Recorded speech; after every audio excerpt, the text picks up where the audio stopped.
Is the letter real? That is the question. Is Jeffrey Epstein's letter real? They put it out the other day with this tranche of documents that they put out, and now the Department of Justice is claiming it's not real at all. So I know you've probably seen it by now, but I discovered something amazing. They claim that this is not his handwriting. So I was desperately trying to find samples of his handwriting, and I found one. And in a minute, I'm going to show it to you and compare them side by side. And we're going to take a look. We're not handwriting experts. I don't know about you, but I'm not. But we'll take a look. I think, average people can still look at writing, eyeball it, and see whether it looks similar or not. If it looks very different. So we're going to take a look at that. It's very, very interesting. Okay. But let me just read this letter real quick because I think the authenticity of how it's written just rings true to me, that it sounds like Jeffrey Epstein. We know he had this very macabre, dark sense of humor that comes through here. And he had a sense of humor. He used it all the time on people, but it was known to be very dark. And that's here. And I think this would have been very hard to fake his personality if you weren't him. So this is to Larry Nassar, who was also convicted of, abusing girls in the, I forget the school he worked at, but in the gymnastics program, he abused a lot of girls that he worked on as a doctor, and that's bad. So he was writing to him. He said, "Dear LN, as you know by now, I have taken the short route home. Good luck." How dark is that? He seems to be alluding to his suicide. He seems to be saying, by the time you get this, you will already know that I'm dead, which seems like he's planning a suicide. I've gone both ways about this, whether he committed suicide or whether he was murdered. A lot of people say he's murdered because he wouldn't have committed suicide, but I'm kind of thinking if you're a billionaire and you've had this lavish lifestyle all your life, and now you're in prison, and your ex-best friend is the president, who now hates your guts and is not going to lift a finger to pardon you or help you, there's no hope. You're going to be there the rest of your life. I don't know. It would be very difficult, even for me, who is not a billionaire or a millionaire and does not have a lavish lifestyle. It'd be very hard to imagine the rest of my life in prison. It's not something I would want to look towards in the future. So I can see it either way. I can see where he would take his life out of despair, not wanting to live that way for the next 20 or however many years he might have had left. So I could go that way, but I also understand the murder story too. That makes sense too in a lot of ways. But anyway, he says here, "I have taken the short route home," which to me seems to be an allusion to his upcoming suicide. So he says, "Good luck." And then he said, "We shared one thing, our love and caring for young ladies and the hope they'd reach their full potential." I mean, this is just so disgusting, really, when you know what he was really doing. "Our president also shares our love of young, nubile girls. When a young beauty walked by, he loved to grab them, whereas we ended up snatching grub in the mess halls of the system. Life is unfair. Yours, J. Epstein." Yikes.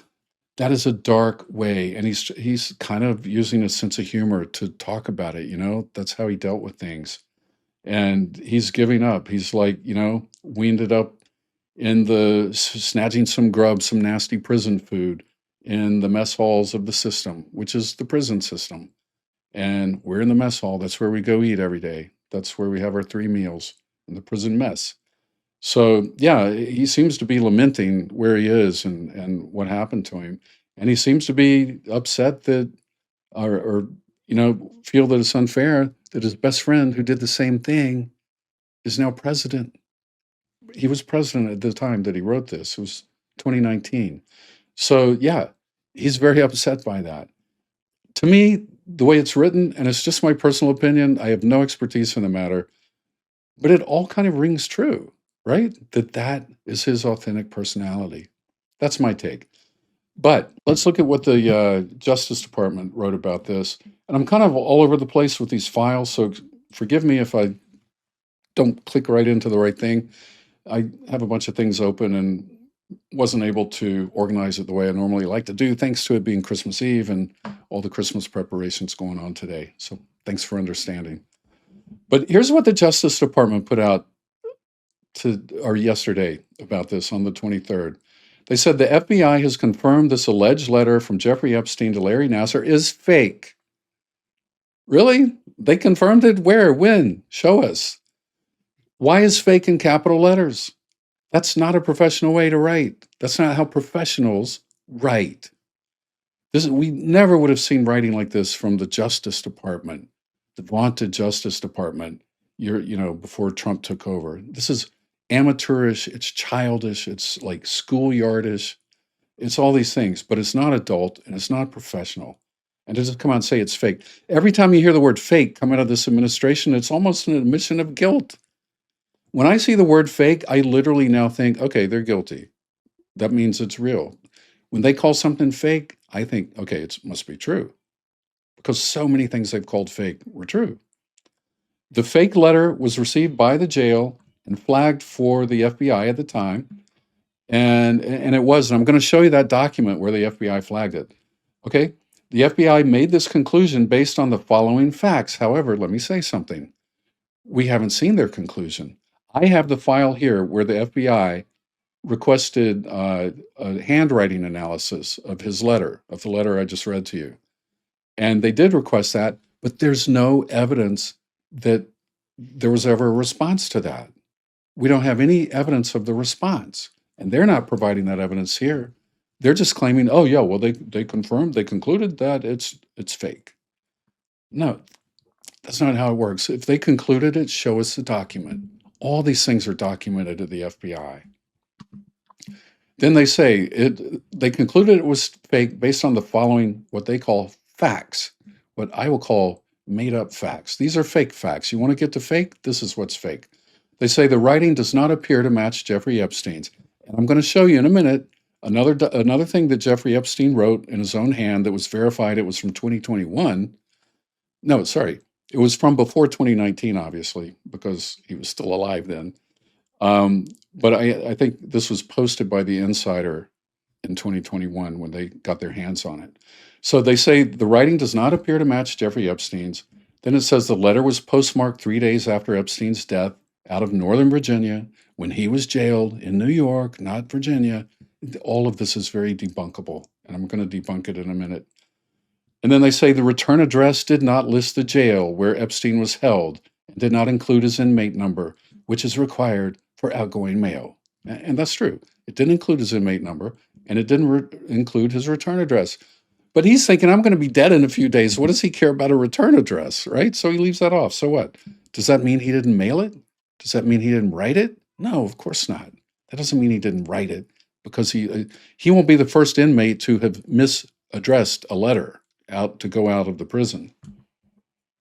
That happens all the time, but it doesn't mean the inmate didn't write the letter. All right. So we'll get to the handwriting in just a minute. But this second claim here, the letter was postmarked 3 days after Epstein's death out of Northern Virginia when he was jailed in New York. Now that's true. Let's look at the postmark. This is the postmark. I have this on a really giant screen so I can see it kind of clearly. But up here it says it was postmarked at Nova 220. Nova is an abbreviation for Northern Virginia.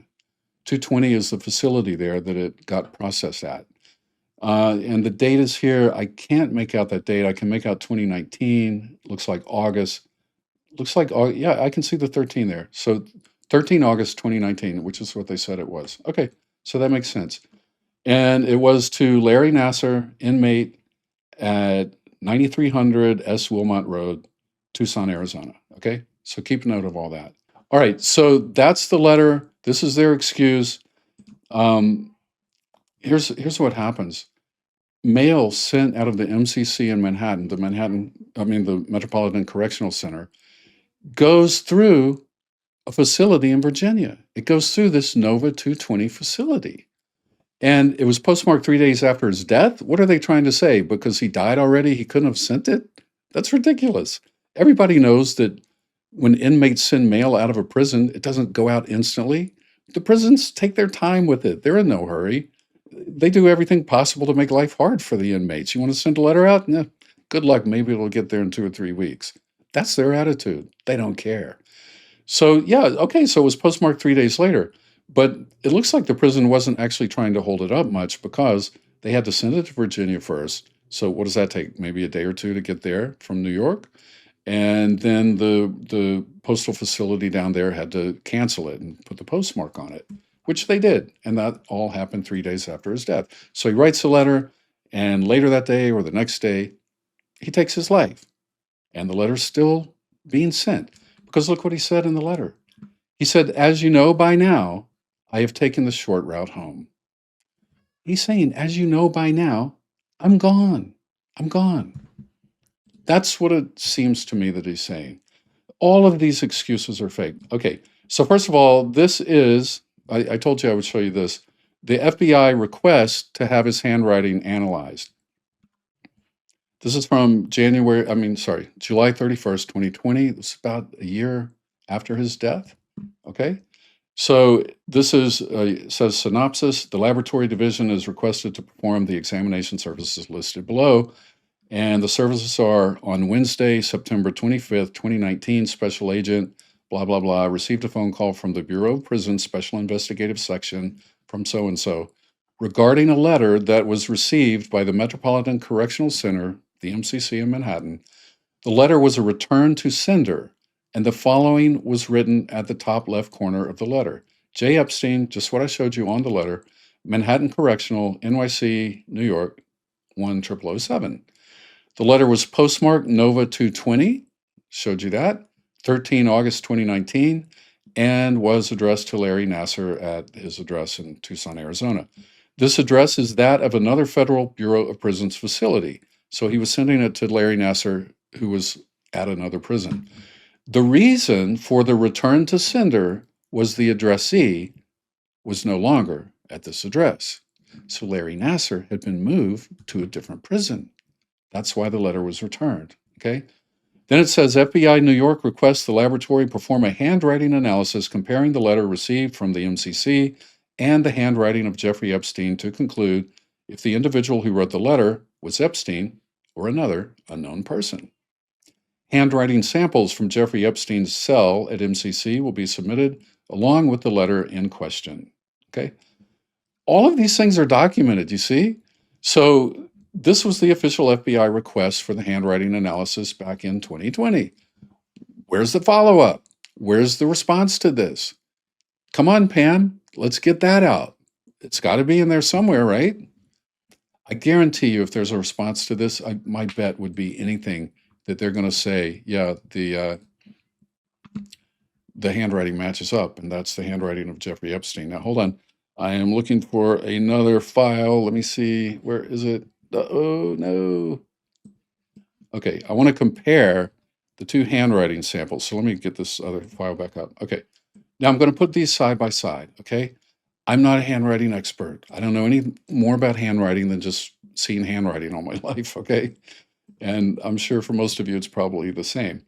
But check this out. I think normal people can look and see if handwriting looks similar.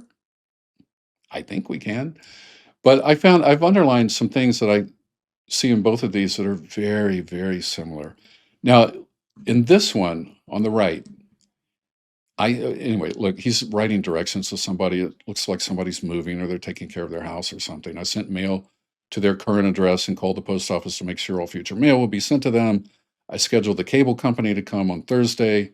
This is their soonest appointment. Their soonest appointment. Shutter company will come early Thursday to measure shutter next to Ghislaine's desk. The shutter will not roll down, so she couldn't get her window shutter to roll down, poor thing. So they were going to get the shutter company to come out. All right, but check this out. This one is the one on the right, the shutter letter or shutter note is it's more print, and the one on the left is more cursive. Okay, they're kind of a hybrid though. They both have a little cursive in them and a little print. Like look at this word scheduled. I scheduled. The S is normal, it could be print or cursive. CH is connected together. Okay, the ED is almost connected together. Then the rest of it's more like print than cursive. But here's what I want you to look at. Look at these S's. Look at the S here in sent and down here in sure. And okay. Oh, and we can look at this one too in Shutter. Okay, down there. Now, look at the S's in his letter that he sent to Larry Nassar. S in short, S in shared, and S in shares. Okay, now let's look at the S's. Sent has a little kind of serif curlicule on the end at the bottom on the left-hand side, but all of his S's don't have that even in this note. The S in post does not have that. Okay, now compare the S in post and the S in sure to the S in short over here and the S in shared. To me, they look very similar shares. They're not exactly alike, of course, because when you're writing, you never write the same letter exactly the same twice. They're always a little bit different. So, yeah, with the, taking into consideration the normal difference between the letters we write with our own hands, I think they look very similar. Okay, now, but this is even more similar. Look at the TH. TH in there on the right-hand side, okay?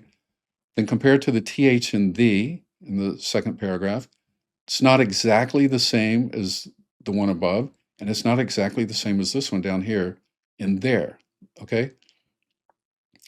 But look how the T, the cross part of the T, always rises up and touches the H. And all of these are TH words, okay? There, the, and there. All three times here, the right side curves up and touches the the. All right, now let's look at the TH words over here. TH and thing, look, same thing.